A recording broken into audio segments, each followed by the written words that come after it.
Hoy te hablaré sobre la Catedral de Notre Dame en París. En el corazón de París, entre las callejuelas adoquinadas y los mercados bulliciosos, se alza majestuosamente la Catedral de Notre Dame, cuyo significado es la Catedral de Nuestra Señora. Con sus torres gemelas que tocan el cielo y sus gárgolas que vigilan silenciosamente la ciudad, la catedral ha sido testigo de innumerables historias a lo largo de los siglos. Pero entre todas estas historias hay una que resuena con un eco especial, la del jorobado Quasimodo, el cual nació con una deformidad en la espalda que le otorgó su característica. Quasimodo fue abandonado siendo un bebé a las puertas de la catedral. Fue el arcediano Claude Frollo quien, movido por un impulso de piedad o quizás por alguna intención oculta, decidió adoptar al niño y criarlo dentro del santuario de Notre Dame. Bajo los arcos góticos y entre los muros de piedra, Quasimodo encontró refugio de las burlas y desprecios del mundo exterior. A medida que crecía el joven, se convirtió en el campanero de la catedral, tarea que aceptó con devoción. Las campanas, con sus sonidos resonantes y melódicos, se convirtieron en sus amigas más cercanas. Sin embargo, el constante clamor también le robó la audición, sumiendo a Quasimodo en un mundo de silencio. Pero el silencio le permitió comunicarse de otra manera, a través de la mirada, de los ojos, que reflejaban su alma pura y llena de emociones. Un día, durante el Festival de los Locos, Quasimodo fue elegido como el papá de los locos por toda la multitud, una burla cruel hacia su apariencia. Fue en ese festival donde sus ojos se encontraron con los de Esmeralda, una hermosa gitana con un corazón bondadoso. Atraído por su belleza y su espíritu libre, Quasimodo se enamoró perdidamente de ella. A medida que se desarrollaban los acontecimientos, el jorobado demostró su lealtad y valentía al proteger a Esmeralda de las garras de su propio padre adoptivo, Frollo, quien estaba obsesionado con la gitana. En su torre, Quasimodo cuidó de Esmeralda, ofreciéndole refugio, mostrándole la belleza de la catedral. Así, él trató de amarla. La historia de Quasimodo es una historia de amor no correspondido, sacrificio y redención. A pesar de su apariencia, su alma pura y su capacidad de amar incondicionalmente, lo convirtieron en un verdadero héroe. La Catedral de Notre Dame no es solo un edificio histórico, es el hogar y el corazón de Quasimodo, el guardián solitario. A pesar de su soledad, encontró un propósito y un lugar en el mundo, y su historia, como las piedras de la catedral, permanecerá eternamente recordándolo. Uno de los emblemas de París es este edificio histórico que, como muchas edificaciones de la Edad Media, está envuelto en misterios y secretos. Uno de los más conocidos es el del joven herrero Viscornet, a quien se le encargó la terminación de las puertas laterales de la catedral, la llamada Puerta de Santa Ana, un relato que con los años también es recordado como la maldición de Notre Dame. Si en el año 1300 la vida era dura, ser un artista conllevaba un peso enorme. Por eso, para sobrevivir, no hacía falta con hacer buenas obras, sino también rentables. El joven Viscornet comenzaba por esos días a ganarse una interesante reputación por su manera de trabajar el hierro. Fue así como los encargados de terminar la hoy histórica Catedral de Notre Dame lo contrataron para que le diera el toque final a la Puerta de Santa Ana. Un reto enorme para Viscornet y la posibilidad de inmortalizar su nombre, lo que consiguió aún no como él esperaba. Obsesionado con su trabajo, Viscornet le dedicó día y noche al proyecto, horas y más horas para lograr su mejor trabajo. Al ver que el tiempo pasaba y no le era fácil terminar su labor, buscó ayuda, pero no la consiguió. Así el tiempo de trabajo se multiplicó segundo a segundo, hasta dejar a un lado el comer y el dormir. La leyenda dice que a punto de desfallecer tras una jornada interminable, el joven Viscornet una noche cayó rendido en la catedral y que quien lo redespertó, llamando a la puerta, escuchó un ruido. Al fin me escucharon, dijo el joven herrero. Sin embargo, quien estaba del otro lado era el mismo demonio, que le habría ofrecido ayuda para terminar su trabajo a cambio de su alma. Con el sí de Viscornet la obra finalmente estuvo lista. Era hermosa y fue el último trabajo del joven herrero, quien falleció a los pocos días de terminarla, aunque faltaba un capítulo más, uno que agrandaría la leyenda de la maldición, a horas de la gran inauguración, en el año 1345, nadie sabía cómo abrir las puertas que llevaban la ornamenta de Viscornet, en donde está grabado 3 veces el número 6. El pacto que él hizo parecía una broma macabra, pero nadie se animaba a negarlo, hasta que la solución llegó de la manera menos pensada. Cuando comenzó la ceremonia de apertura, un sacerdote contratado para bendecir la catedral oró y arrojó agua bendita a sus puertas para finalizar la bendición. Ahí, para sorpresa de todos, las puertas se abrieron. Nadie sabe a ciencia cierta quién fue Viscornet. Quizá los rumores son ciertos y él realmente contactó con su alma. El hecho de que muriera poco después solo aumentó los rumores. Sin embargo, hay algunas personas que dicen que Viscornet era el mismo demonio. Lo argumentan en que el nombre Viscornet es un juego de palabras en el idioma francés. Vis, que significa dos, o bien en inglés, y cornet deriva de cuernos. En otras palabras, Viscornet sería el hombre de 2 cuernos, el mismo al que le encargaron crear las puertas de la Catedral de Notre Dame. La catedral, edificio gótico erigido en la Edad Media, cuenta con numerosas esculturas, entre ellas un gran número de gárgolas, sorprendentes y fabulosas con miles de leyendas. Las gárgolas de Notre Dame vigilan desde lo alto París. Asimismo, las gárgolas tienen una utilidad práctica. El agua de lluvia que corre sobre los tejados de París debe evacuarse sin que resbale por los muros que podrían dañar la catedral. Al lanzar el agua de lluvia al vacío, las gárgolas protegen de evitar el exceso de escorrente a cause daños a la piedra. Esta es la diferencia principal entre las gárgolas y las quimeras. Las primeras sirven para evacuar el agua de lluvia y las segundas tienen finalidad decorativa. Las gárgolas, además de proteger el edificio de las inclemencias del tiempo, tienen también una protección simbólica.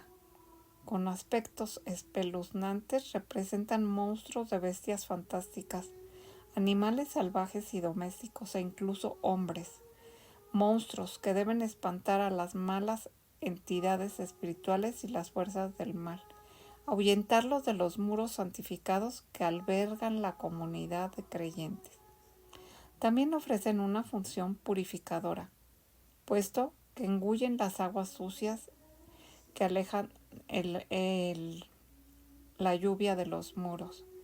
Su aspecto sorprendente y la mística que las rodea ha sido algo muy importante para la catedral, como lo revela Víctor Hugo en su novela Nuestra Señora de París, donde nos habla de las gárgolas y su papel importante, por su visible fealdad, pero también su visión salvadora, como el contrapunto del jorobado Quasimodo.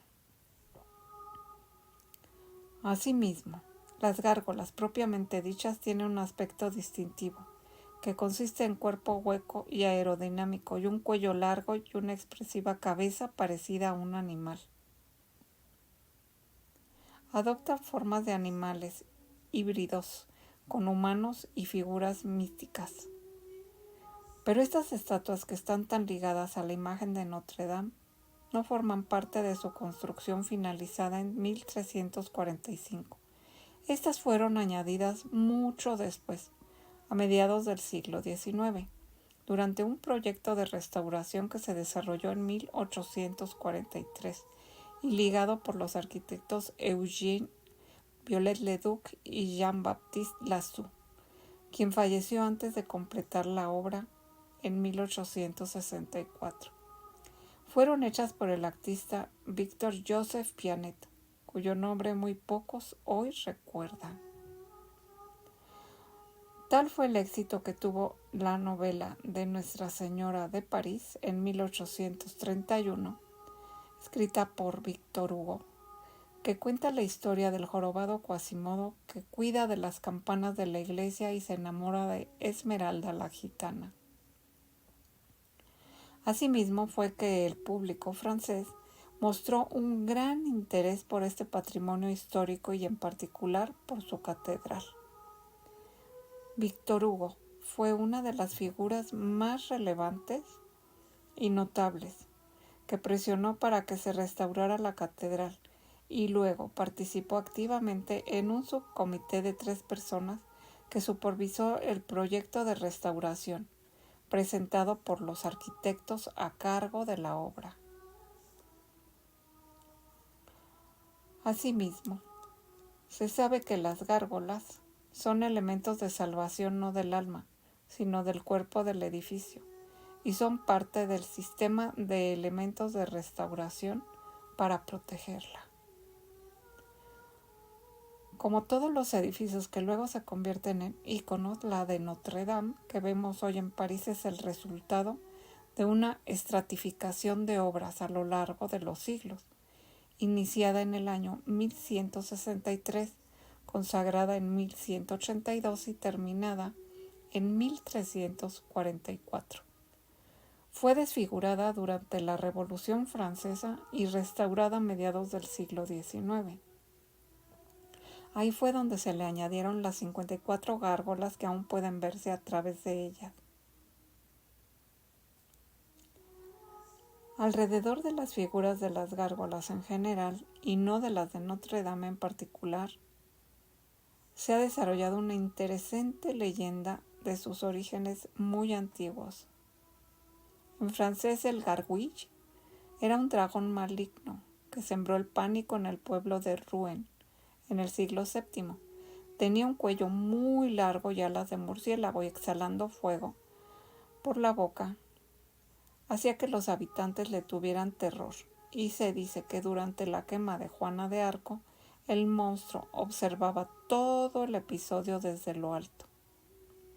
En venganza entonces sobrevolaría la ciudad de París durante toda la noche, cosechando decenas de víctimas que se encontrarían muertas a la mañana siguiente, concretamente todos aquellos que se habrían alegrado del asesinato de Juana de Arco.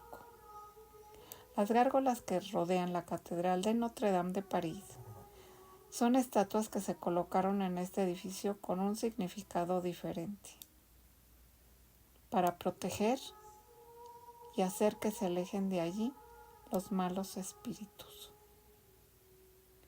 Los intelectuales fueron meros espectadores del cambio y se limitaron a describir sin juzgar. Asimismo, se sabe que la Catedral de Notre Dame, de gran belleza, tiene un significado histórico acerca de sus gárgolas, que fueron estratégicamente colocadas en las estructuras religiosas como guardianes sobrenaturales, que tienen el poder de alejar los espíritus malignos y proteger este lugar sagrado. La catedral forma parte del Catálogo de Patrimonio de la Humanidad de la UNESCO. Tras más de 850 años de existencia, Notre Dame de París ha persistido como un espacio vivo. Sus funciones espirituales han permanecido intactas, al tiempo que ha recibido cada año un promedio de 20 millones de visitantes. Se construyó en París, en medio de calles estrechas y muchas viviendas, nada que ver con el espacio abierto que hoy la rodea.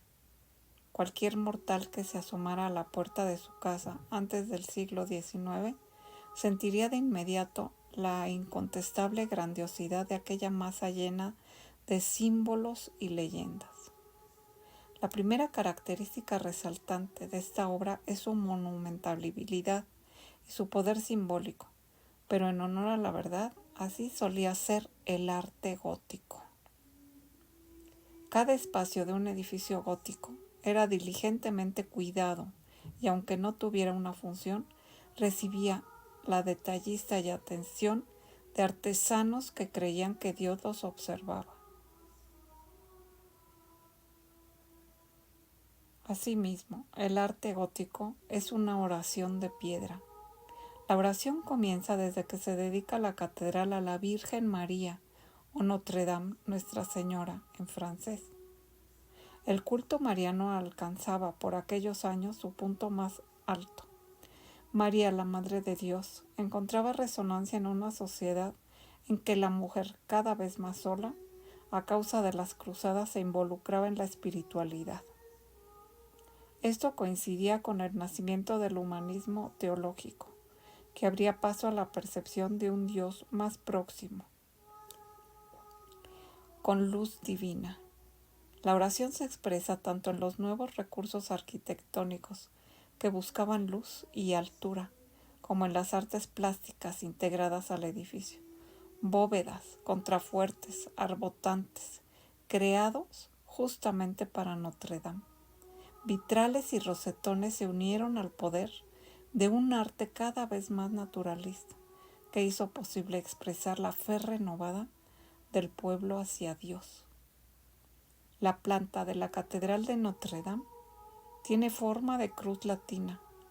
La nave principal tiene un total de 127 metros de largo y 48 de ancho. El transepto, particularmente corto, tiene 14 metros de ancho y 48 de largo. La misma medida del ancho de la nave. Se distingue una nave principal y 4 laterales, para un total de 5 naves con doble deambulatorio. La edificación alcanza en la aguja una máxima altura de 96 metros y una superficie total de 5.500 metros cuadrados. Su fachada occidental se compone de 3 secciones horizontales. 3 pórticos preparan la entrada de los fieles a un espacio interior absolutamente subyugante. Los 3 pórticos, aunque semejantes, difieren en los procesos de creación, sus dimensiones y los temas. Asimismo, en la franja del medio se observa la representación de la vida de María y en la inferior la representación de Santa Ana y San Joaquín. Las historias de Santa Ana y San Joaquín, al igual que la infancia de María, se documentaban entonces a la luz de los evangelios apócrifos. El pórtico central está dedicado al juicio final. Cristo, como juez, preside el tímpano de la franja superior, flanqueado por 2 ángeles a cada lado, y al lado de estos, San Juan a la derecha y la Virgen María a la izquierda. En medio se puede ver a los elegidos que llevan la corona. Al otro lado, los condenados. En el centro de la franja, el arcángel San Miguel, portando la balanza de la justicia, mientras un ser del mal intenta inclinarla a su favor. En la franja inferior, representada por la resurrección de los muertos, en el final de los tiempos, construida por el arquitecto Eugene Viollet-le-Duc en el siglo XIX, cada personaje se encuentra ataviado con los atributos de su ocupación u oficio. En el parteluz vemos a Cristo bendiciendo. En las jambas de los lados, los apóstoles completan el grupo y debajo de cada uno de ellos se representan los signos del zodíaco. Las arquivoltas del tímpano reanudan en elementos alegóricos del cielo y el infierno. Podemos ver los demonios torturando a las almas. En el lado derecho, a la altura de la franja interior, en el lado izquierdo vemos la representación de los bienaventurados como niños. Y en el resto de las arquivoltas, ángeles, patriarcas y santos. En la parte llamada tímpano de Nuestra Señora, que ha sufrido importantes mutilaciones durante la Revolución Francesa y fue restaurada en el siglo XIX, está dedicada a la Virgen María, presidida por la escena de la coronación de la Virgen. Asimismo, en el parteluz aparece la Virgen María con el Santo Niño en sus brazos, y en las jambas a los lados varios personajes como reyes y patriarcas, destacando a la izquierda la representación de San Denis, quien sostiene su cabeza en sus manos, en alusión a su martirio. Se encuentra también la Galería de los Reyes, situada en la sección media de la fachada occidental, y fue elaborada en la Edad Media, representando un grupo escultórico de 28 figuras reales de Judea e Israel.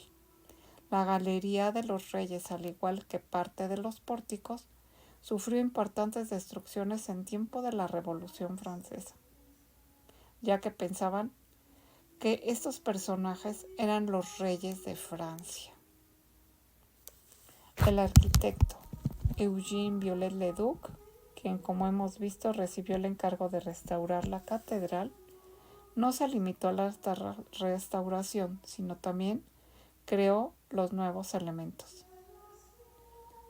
Valiéndose de su imaginación y con base en la fantasía romanticista del siglo XIX, adaptó los restos de la galería, como hemos hablado ya de las gárgolas, a figuras monstruosas y fantásticas.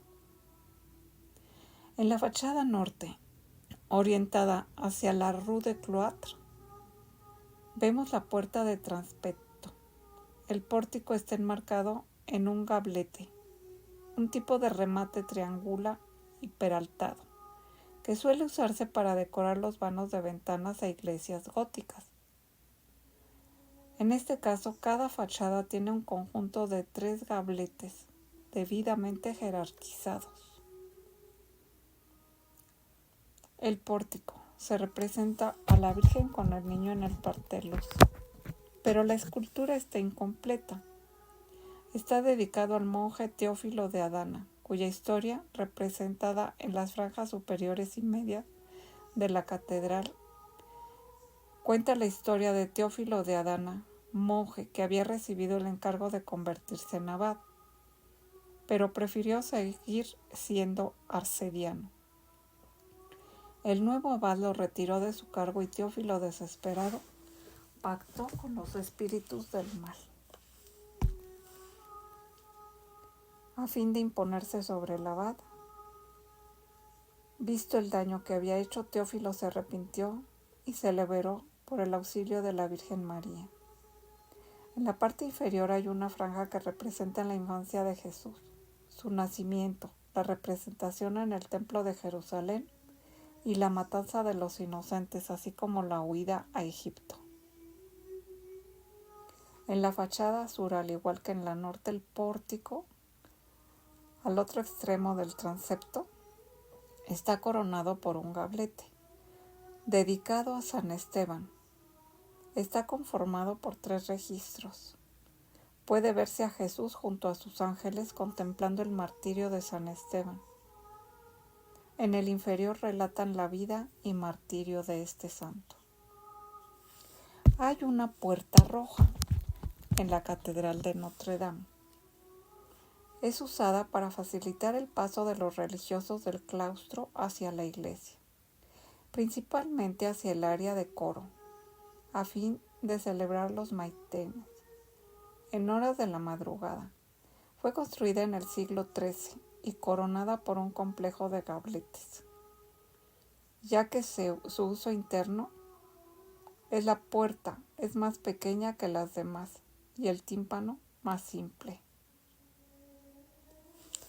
Atribuido al maestro Pierre de Montreuil, el tímpano está dedicado a la coronación de la Virgen, y a cada extremo aparecen los donantes que lo financiaron, el rey San Luis y la reina Margarita de Provenza. Hay una única arquivolta en honor a San Marcelo, Saint-Marcel, obispo de París hacia el siglo IV, cuyo relicario se resguardó en la catedral hasta la Revolución Francesa. Su vida está representada en diferentes escenas que inician en el bautismo por inmersión. También algunas leyendas populares, como la de Marcel, que habría derrotado a un dragón que devoraba mujeres de mala reputación, apenas con su báculo de obispo. El techo de Notre Dame se encuentra sostenido por un armazón de madera que recibe el nombre de El Bosque de Notre Dame.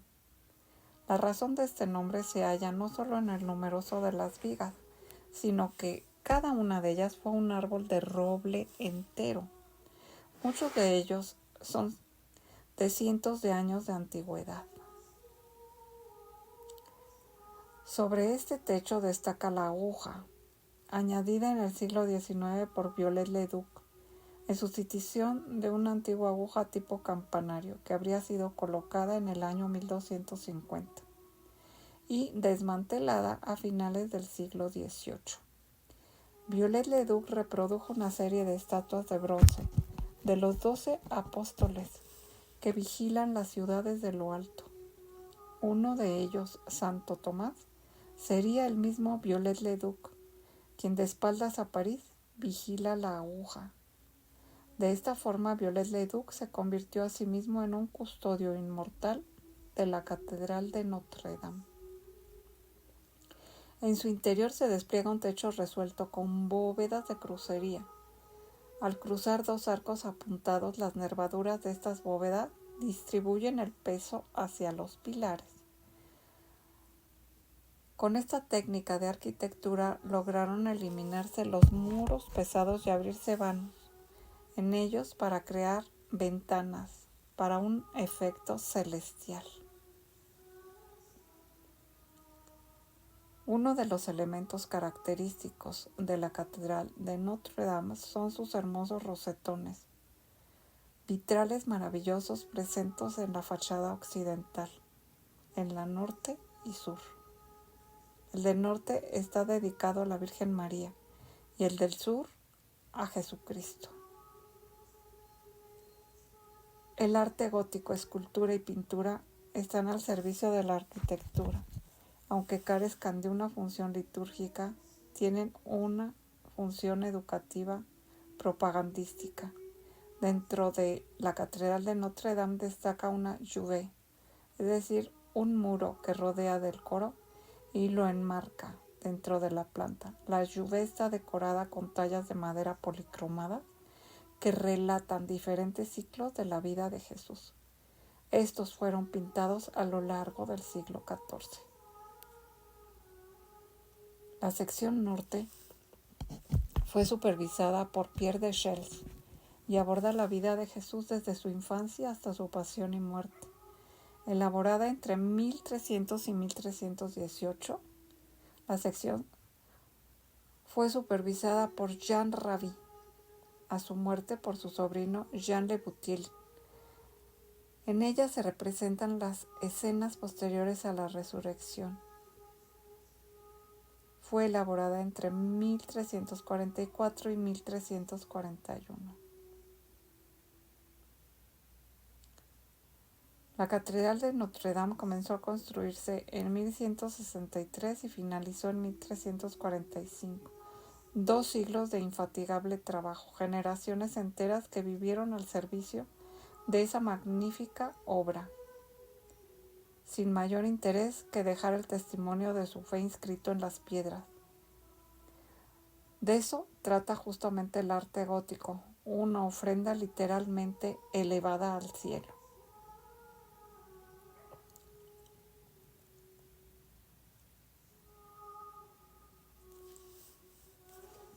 Estos son algunos datos sobre la construcción y misterios de la Catedral de Notre Dame,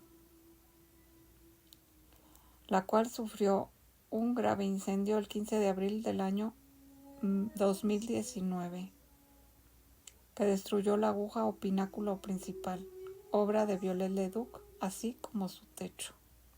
Hoy se encuentra en restauración todavía.